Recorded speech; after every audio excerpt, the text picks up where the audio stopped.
Hello, my name is Stephen Beckman, and I'm coming to you live from southern Indiana. Now, why am I here? I've always dreamt of working in the NASCAR racing industry. Therefore, a couple of my friends have come up with the idea that I should create my own YouTube webcasting about NASCAR racing. We'll call it NASCAR Know-It-All with Steve. So, from this point forward, I'm going to do 2 shows a week, talking about various things of NASCAR racing. Tonight we're going to talk about the Richmond International Raceway, racing perfection, as Tony Stewart would say, or the ultimate racetrack. Because NASCAR is racing at Richmond this weekend, I thought it seemed all too well to talk about NASCAR racing at Richmond since 2000. So I'm going to talk about the races that have happened there since I started watching racing. The 2000 season was a very extremely exciting season. The series saw a first-time champion in Bobby Labonte, and we saw many different drivers win multiple races that year. Dale Jarrett, Jeff Gordon, Dale Earnhardt, Jeff Burton, just to name a few. But it was an odd year for Jeff Gordon. Even though he won 3 races, he finished 10th in points, his worst since his rookie season. Nevertheless, it's time we begin talking about the Richmond races. In the spring of 2000, the series came to Richmond with a new star emerging. His name, Dale Earnhardt Jr. Richmond had already been one of his best career racetracks. Having winning a NASCAR Busch Series race there in 1999, he did so passing Mark Martin with 7 laps to go. At this time period, Mark Martin was the dominator in the NASCAR Busch Series, so anyone who beat his Winn-Dixie Ford Taurus had really accomplished something. But Dale Earnhardt Jr. accomplished much more in this race. He led multiple laps, came into this race after already having won earlier in the season at Texas, and in the late stages he had to hold off Mr. Consistency, the Iceman, Terry Labonte. Now, Terry Labonte was always known for getting around the Richmond International Raceway quite well. He had won there 3 times previously, including 2 years prior when he bumped Dale Jarrett out of the way to win with just a few laps to go. Would Terry Labonte move another Dale out of the way tonight? Terry had plenty of experience being moved over by his father. In the last few laps, Labonte closed to Dale Jr.'s bumper, pulling up side by side with him as they came off the turn 4. Labonte was on the inside. He turned to the inside. He was right up on his left rear corner panel, but Jr. beat him to the line to pick up his second career victory. It looked like Jr. would be en route to Rookie of the Year, but his serious contender, Mr. Matt Kenseth from Cambridge, Wisconsin, picked up his first career win the very next week in the Coca-Cola 600. And from that point forward, Kenseth became the dominant force as far as the rookie contenders, as Kenseth would go on to win Rookie of the Year. Later that season in the fall, the series came to Richmond, a track in which is very similar to Loudon, New Hampshire. The previous time the series raced at Loudon, New Hampshire, Jeff Burton in the number 99 Exide Ford Taurus had led every lap. All 300 laps at New Hampshire. 300 laps! That is unbelievable! Especially with the stiff competition in 2000, because the last time that had happened was at Bristol in 1973 by Cale Yarborough. 1973! That is 27 seasons. 27 seasons! I'm not even close to being 27 quite yet. So think about that happening, especially with 2000's competition. Now some people will say, yeah, but they had the restrictor plates for that particular race. That is true, but you still cannot deny that Jeff Burton's pit crew, Jeff Burton as a driver, and Jeff Burton's team did a phenomenal job. But meanwhile, in that Richmond race, as expected, Burton would go on to dominate. He would lead well over 200 laps, leading late when a caution came out. Several of the top runners, including Jeff Gordon and Mark Martin, would come in for tires. Shortly after the restart, another caution occurred. This time it would be curtains for Jeff Burton, and allowed Jeff Gordon on new tires to start right behind him. On the restart, Gordon would fake to the inside, then as Burton would block, he'd turn back to the outside. He'd get on that outside of him, he'd get him a little bit loose, and coming off a 2, Gordon would surge on down the back straightaway to pull away. Burton would fall back to 4th, losing at Richmond, as Jeff Gordon would pick up his second career victory at Racing Perfection's Richmond International Raceway. The 2001 season had a couple similarities. Rusty Wallace was looking for his 7th career win in both races. Now, Rusty really thought he would have them, but as it turned out, he didn't win either one. In the spring race, he looked destined to win, but an old rivalry was renewed with Jeff Gordon. Gordon and Wallace made contact late, giving way to Tony Stewart to pick up his first career win of the 2001 season and to kick off a runner-up title contending season that year. Although many people don't remember the race for that reason, many people remember this race for what Rusty Wallace did afterwards. He gave Gordon, a type of gesture that maybe he shouldn't have, and he was fined $5,000. Now, $5,000 for as much money as they make is chump change, right? Literally. Rusty Wallace paid the $5,000 in pennies. In pennies! Can you imagine going to your bank and getting $5,000 worth of pennies? I mean, my goodness. I know I couldn't imagine it. I want to go ask my bank teller that. Yes, can I have $5,000 worth of pennies? I'm sure she's just going to be like, speechless. Nevertheless, the series returned in the fall. Rusty Wallace again looked poised to win the race, leading over 268 laps. But on the final restart, all of a sudden, Ricky Rudd showed some unmatched speed that he hadn't shown all night. He gave Rusty Wallace the bump and run coming off the turn 2 with 28 laps to go. But just a few laps later, rookie newcomer Kevin Harvick had shown also even more speed than he had shown all night, putting the same move on Ricky Rudd, tagging him coming off the turn 2. Ricky Rudd only had about 16 laps to run Harvick down, and at a 3/4 mile short track, 16 laps click off in a hurry. But Ricky Rudd would not be denied as the rooster within him would pull those belts tight one last time, and he ran down Kevin Harvick and gave him the bump and run late in the going. It was curtains for Kevin Harvick, as Ricky Rudd would have his second two-win season since 1990.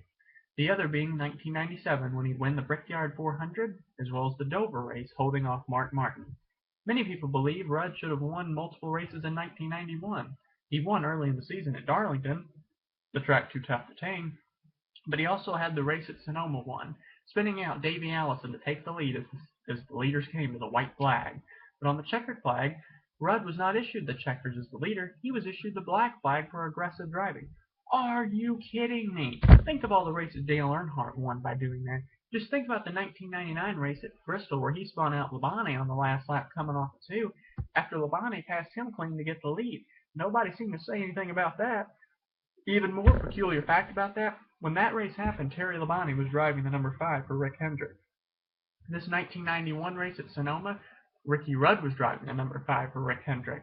Bet Rick Hendrick doesn't forget those two races. Now, let's move on to 2002. The 2002 spring race saw Ricky Rudd looking to win again.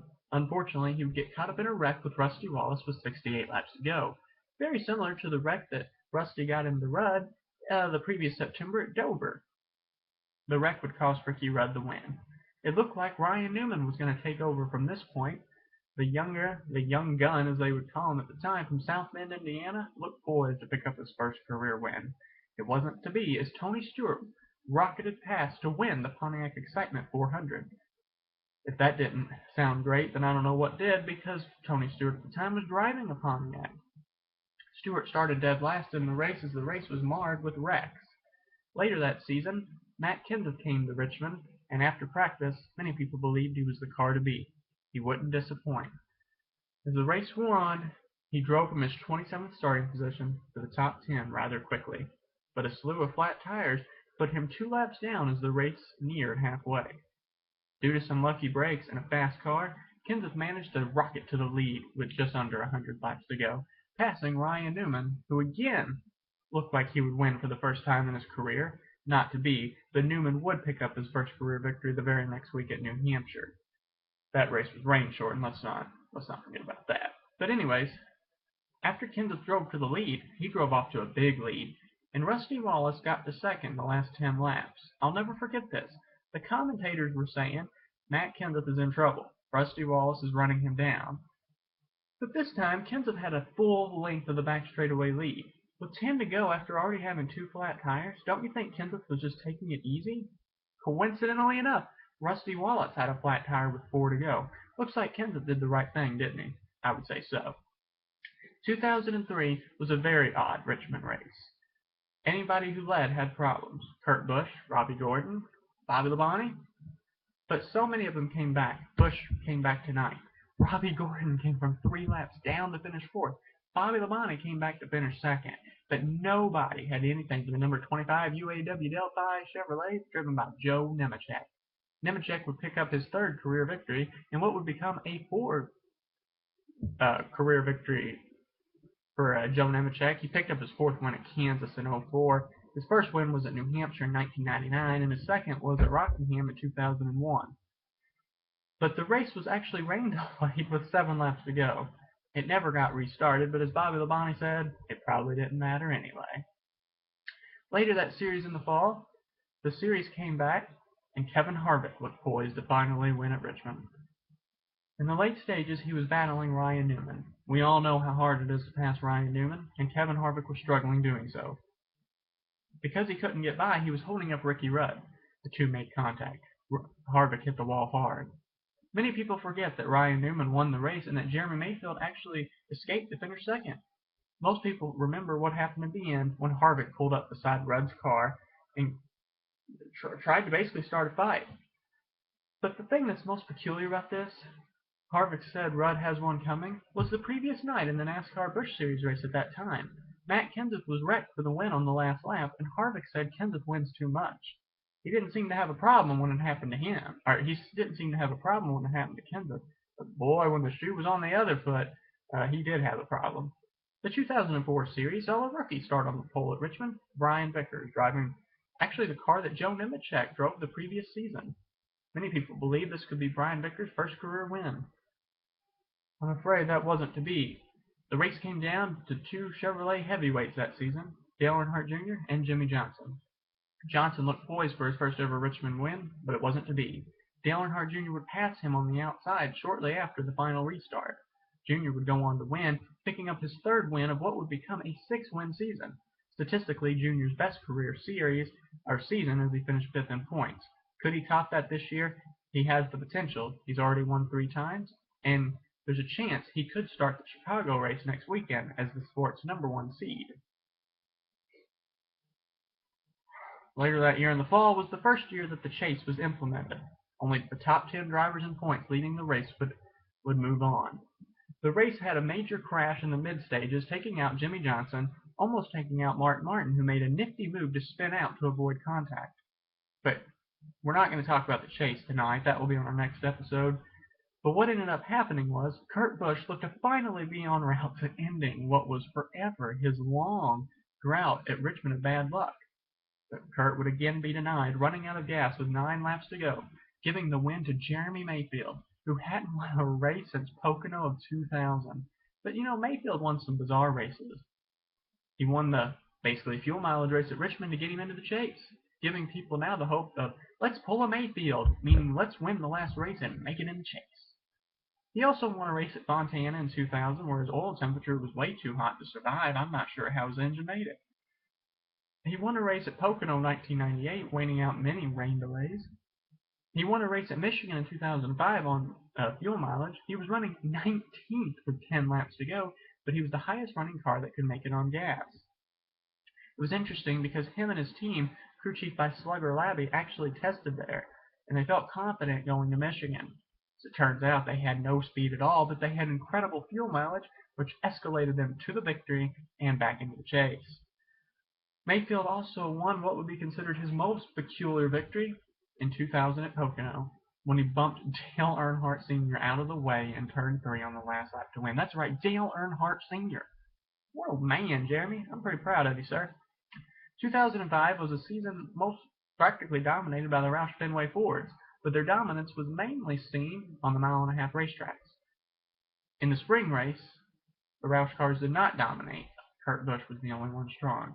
But who did dominate was Casey Kane, picking up his first ever win for Evernham Motorsports, holding off Tony Stewart and Kurt Busch. But when the series returned in the fall, Kurt Busch finally ended his drought at Richmond, passing Matt Kenseth with 80 laps to go. And not only would Kenseth finish second, but Greg Biffle would finish third, leading to a 1-2-3 for Roush Fenway at Richmond International Raceway, a track in which they had rarely seen success. I need to end it within 15 minutes, so I'm going to stop this video right here. Again, my name is Stephen Beckman. I hope everyone's enjoyed watching.